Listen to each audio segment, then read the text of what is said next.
तो ध्यान से देखिएगा इस वीडियो, क्योंकि ये जानना आप लोग के लिए बहुत ज्यादा जरूरी है अगर आप लोग वेब डेवलपमेंट कर रहे हैं तो यहाँ पर एक सिंपल सा वेबसाइट है जिसके अंदर मैंने एक बटन बना रखा है और मैं चाहता हूं कि मैं जैसे ही इस बटन पर क्लिक करूं तो एक एपीआई कॉल हो, उसके अंदर से जो रिस्पॉन्स आ रहा है वो इस टेक्स्ट को रिप्लेस कर दे। तो क्या यहाँ पर ऐसा हो पाएगा? एक काम करता है, मैं जल्दी से यहाँ पर इस बटन पर क्लिक करता हूँ, तो यहाँ पर ऐसा नहीं हुआ। देखते हैं इस पेज पे क्या एरर आ रहा है। यहाँ पर कंसोल के अंदर आते हैं तो यहाँ पर देखिए इतना बड़ा सा एरर आ रहा है। यहाँ पर लिखा हुआ है कि हम लोग इस एपीआई को एक्सेस नहीं कर सकते और ये ब्लॉक कर दिया गया है कोर्स पॉलिसी के द्वारा। कोर्स का फुल फॉर्म होता है cross origin resource sharing policy. तो यहाँ पर कोर्स पॉलिसी के द्वारा ब्लॉक कर दिया गया है और ऐसा एरर आप लोगों को बहुत ज्यादा देखने को मिलता होगा जब आप लोग बैकएंड का कोड लिखते होंगे, एपीआई वगैरह बिल्ड करते होंगे। तो ऐसा चीज आप लोगों को तब देखने को मिलता होगा जब आपका फ्रंट एंड का जो कोड है जो कि एपीआई को एक्सेस करना चाह रहा है वो दूसरे पोर्ट पर होस्ट किया गया है और आप लोग का जो बैकएंड का कोड है जो एपीआई जहां पर होस्टेड है वो दूसरे पोर्ट पर है, तो यहां पर वो इसको अलाउ नहीं करता। तो कोर्स पॉलिसी एक फीचर है जो कि इंप्लीमेंट किया जाता है वेब ब्राउजर के थ्रू ताकि आप लोगों का जो डेटा है वो सिक्योर रह सके। यहां पर एक सिक्योरिटी फीचर है जो कि कोर्स पॉलिसी प्रोवाइड करता है। तो मान लीजिए कि आप लोग एक एपीआई बना रहे हैं जो कि आपके बैकएंड से बात कर रहा है, आपके बैकएंड के अंदर डेटा को राइट कर रहा है और रीड कर रहा है और उसके अंदर बहुत ज्यादा क्रिटिकल इंफॉर्मेशन पड़ा हुआ है। तो क्या आप लोग चाहेंगे कि कोई तीसरा बंदा जो कहीं और बैठा हुआ वो आपके एपीआई को एक्सेस करके आपके डेटा को चुरा सके? तो यहां पर आप लोग ऐसा नहीं चाहेंगे। तो यहां पर कोर्स पॉलिसी उसी चीज को ब्लॉक कर देता है। तो यहां पर कोर्स पॉलिसी कहता क्या है कि जो भी डोमेन अलाउ किया जाएगा हमारे बैकएंड के अंदर उसी को मैं अलाउ करूंगा एपीआई के थ्रू बात करने के लिए। तो यानी कि अगर मैं इस एपीआई को अपने दूसरे किसी तीसरे कंप्यूटर से एक्सेस करना चाहूं तो ये एपीआई एक्सेसिबल नहीं होगा क्योंकि इसका आईपी एड्रेस उसके अंदर नहीं डला हुआ है।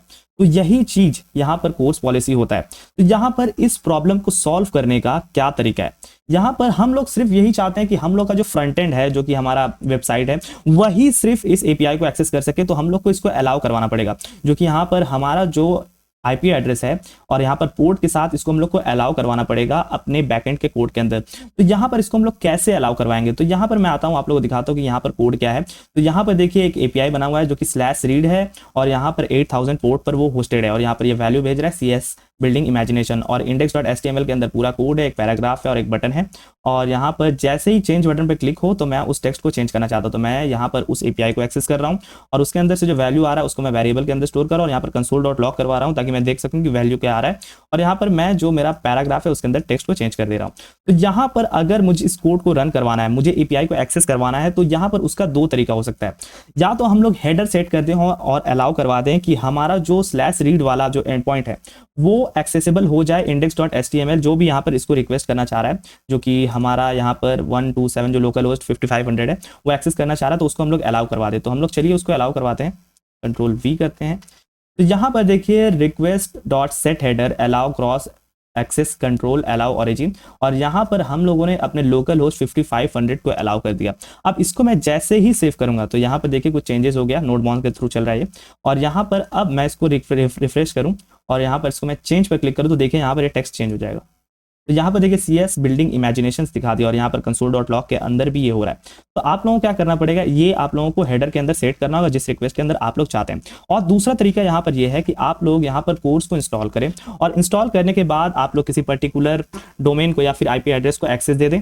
और सिंपल सा चीज़ है, अगर आप लोग चाहते हैं कि आप लोग का पूरे दुनिया में ये एपीआई एक्सेस हो सके तो आप लोग वो भी कर सकते हैं। तो यहाँ पर सबसे पहले हम लोग करते हैं npm install कोर्स, उसको इंस्टॉल होने देते हैं। तो यहाँ पर इंस्टॉल हो चुका है। अब इंस्टॉल करने के बाद अब Node.js के अंदर हम लोग कोड लिखना है। तो यहाँ पर const course is equals to require, तो यहाँ पर const course is equals to require course करना पड़ेगा हम लोग को।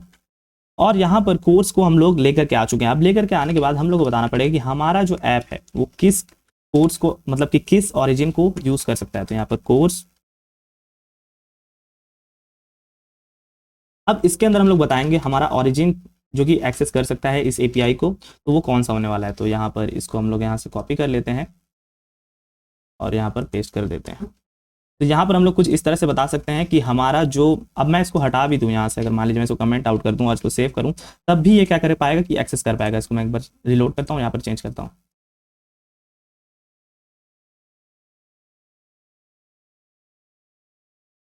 तो यहाँ पर देखिए कुछ एरर हम लोग को देखने को मिला। तो यहाँ पर एरर क्यों आ रहा है एक बार चेक करते हैं। देखिए यहाँ पर रिक्वायर का स्पेलिंग ही गलत हो चुका है। तो यहाँ पर इसको सेव करते हैं वापस से और वापस से रिलोड करते हैं और चेंज करते हैं। फिर से यहाँ पर एरर आ गया, क्यों एरर आ रहा है?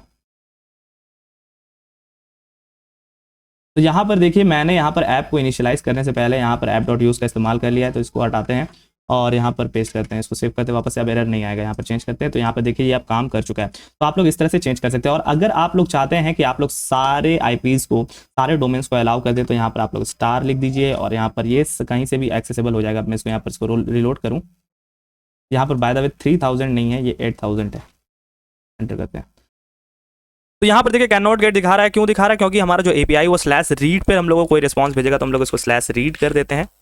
तो यहाँ पर देखिए हम लोग को रिस्पांस देखने को मिल चुका है। तो हम लोगों ने कुछ इस तरीके से सारे पोर्ट्स और सारे आईपीस को अलाउ कर दिया है, जो कि हम लोग को करना नहीं चाहिए। हम लोग को किसी पर्टिकुलर आईपी के किसी पर्टिकुलर पोर्ट को ही एपीआई एक्सेस के लिए अलाउ करना चाहिए। उससे सिक्योरिटी जो है वो आप लोग का मेंटेन रहता है और कोई थर्ड पर्सन आपके एपीआई को एक्सेस करने के लिए अलाउड नहीं रहता है। तो आज की इस वीडियो से इतना मिलता है। इसके नेक्स्ट वाली वीडियो के अंदर अगर आप लोग को ये वीडियो जरा भी अच्छा लगा तो चैनल को सब्सक्राइब कर दीजिए, इस वीडियो को ज़्यादा से ज़्यादा शेयर करिए ताकि और भी लोगों को कोर्स पॉलिसी के बारे में